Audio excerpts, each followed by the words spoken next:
সবাইকে ধন্যবাদ আমার আবহাওয়ার খবর দিকে লক্ষ্য রাখার জন্য। আজকের আবহাওয়া থেকে কিন্তু এখনও বোঝা যাচ্ছে না কি হতে চলেছে শুক্রবার দিন।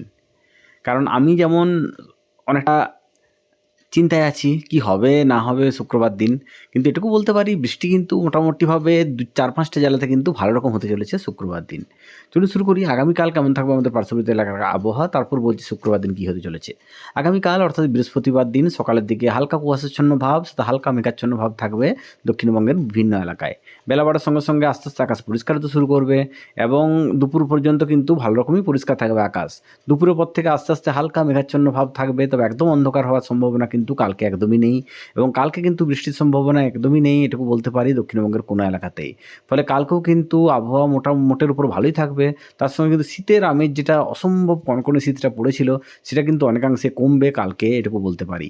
কারণ এই যে মেঘ বা এই যে নিম্নচাপের দরুন কিন্তু জলীয় বাষ্প যেহেতু বাড়ছে, তাই কিন্তু শুষ্ক হাওয়া কমে গেছে, উত্তর হাওয়া। তার ফলে কিন্তু ঠান্ডার অনুভূতি কিন্তু অনেকটাই কমবে আমাদের দক্ষিণবঙ্গের প্রত্যেকটা জেলাতেই। ফলে এটুকু বলতে পারি কালকে সকাল থেকে আকাশ থাকবে, সকালের দিকে আকাশ থাকবে কিছুটা মেঘাচ্ছন্ন, বেলা বাড়লে আকাশ আস্তে আস্তে পরিষ্কার হবে এবং বিকেলের দিকে হালকা মেঘাচ্ছন্ন ভাব থাকবে। তবে বৃষ্টির কোনো সম্ভাবনা কালকে কিন্তু কোনো এলাকাতেই নেই, এটুকু বলতে পারি। এরপর চলুন শুরু করি শুক্রবার দিন কী হতে চলেছে। কালকে দেখবেন যেমন রোদ দেখতে পাবেন বিকেল পর্যন্ত। পরশুদিন অর্থাৎ শুক্রবার দিন সকালে যখন উঠবেন তখন দেখবেন একদম ঘুটঘুটে অন্ধকারে ঢাকা পুরো দক্ষিণবঙ্গের আকাশ। বিশেষ করে সবথেকে বেশি অবস্থা খারাপ হবে যেটুকু বলতে পারি কলকাতা, হাওড়া, হুগলি, পূর্ব মেদিনীপুর, পশ্চিম মেদিনীপুর, ঝাড়গ্রাম।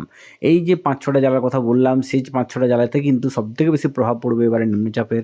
কিন্তু যেটুকু দেখতে পাচ্ছি পুরুলিয়া, বাঁকুড়া যেটাও বাঁকুড়া বলতে পুরুলিয়া ঘেঁষা যেটা বাঁকুড়া, বীরভূম, মুর্শিদাবাদ এসব জেলাতে কিন্তু আবহাওয়ার সেরকম কিন্তু প্রভাব পড়বে না নিম্নচাপের, এটুকু বলতে পারি। ফলে সমস্ত জেলায় যে বৃষ্টি হবে তা কিন্তু নয়। কোথাও বৃষ্টি বেশি হবে, ভারী বৃষ্টির সম্ভাবনা বিশেষ করে উপকূলবর্তী জেলাগুলোতে অর্থাৎ দক্ষিণ চব্বিশ পরগনা, কলকাতা, হাওড়া এবং পূর্ব মেদিনীপুর। এই 4টে জেলাতে কিন্তু ভালো রকম বৃষ্টি হতে পারে শুক্রবার দুপুরের পর থেকে শনিবার দিন প্রায় দুপুর বা বিকেল পর্যন্ত। তবে বাকি জেলাগুলোতে যেগুলো বললাম ঝাড়গ্রাম, পশ্চিম মেদিনীপুর, এই দুটো জেলার ক্ষেত্রে কিন্তু শুক্রবার দিন সকাল থেকে আকাশ থাকবে একদম মেঘলা, একদম মেঘাচ্ছন্ন অন্ধকার আকাশ। বেলা বাড়ার সঙ্গে সঙ্গে যত বেলা বাড়বে তত কিন্তু আস্তে আস্তে দুপুরের পর থেকে বৃষ্টি শুরু হবে এবং সেই বৃষ্টির তীব্রতা যে খুব বিশাল হবে তাও বলবো না, আবার খুব যে গুঁড়ি হবে তাও নয়, একটা মাঝারি বৃষ্টি কিন্তু চলবে, এটুকু বলতে পারি। বিশেষ করে শুক্রবার দিন দুপুরের পর থেকে শনিবার দিন সকাল পর্যন্ত কিন্তু ঝাড়গ্রাম এবং পশ্চিম মেদিনীপুরেও কিন্তু ভালো রকম প্রভাব পড়বে।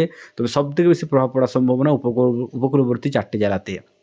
কিন্তু বাকি যে জেলাগুলোর কথা বললাম অর্থাৎ বাঁকুড়া, পুরুলিয়া, বীরভূম, মুর্শিদাবাদ যেগুলো উঠে যাচ্ছে আস্তে আস্তে উত্তরবঙ্গের দিকে, সেখানে কিন্তু বৃষ্টির বা নিম্নচাপে ততটা প্রভাব পড়ার সম্ভাবনা নেই। ফলে এটুকু বলতে পারি শুক্রবার দিন দুপুরের পর থেকে শনিবার দিন দুপুর পর্যন্ত কিন্তু বিক্ষিপ্তভাবে বিভিন্ন জেলায় বিভিন্ন রকমভাবে বৃষ্টি হবে। যে বলেই দিলাম কোন জেলায় কেমন বৃষ্টি হবে। আজকের মধ্যে চললাম, সবাই ভালো থাকুন, সুস্থ থাকুন আর কালকের মধ্যে চাষের যেটুকু কাজ আছে গুটিয়ে নিন। আজকের মধ্যে চললাম, সবাইকে শুভরাত্রি।